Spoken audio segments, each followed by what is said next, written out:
落大雨，菜价嘛对咧起价，像这个番薯叶啊、甲应菜这类的叶啊菜类，一袋斤是贵10块到15块。啊，云林青菜的产地嘛，因为这个大雨一直落，真侪应菜、杏菜拢来浸水，菜农一透早透雨抢收。雨有够大，这菜农穿雨满地瓜咧，赶紧要采收。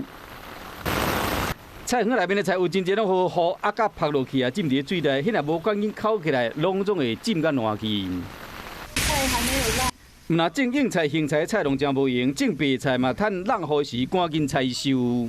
也没出日，啊也没落雨，咱这青菜方面拢最容易烂掉的。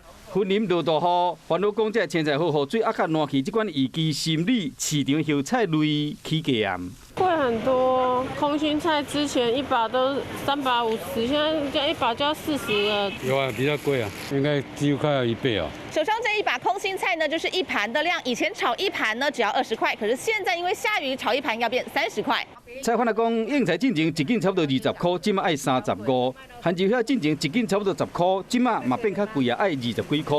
叶菜类平均起10块到15块。番薯加爱清纯哦，落到即马可能落袂少啊，一定会影响。这波梅雨方面，又是黄霜雨，将会带来几啊天的大雨。西里国菜市场估计，大雨若继续落，一定影响到这青菜收成，时到菜价可能会继续起。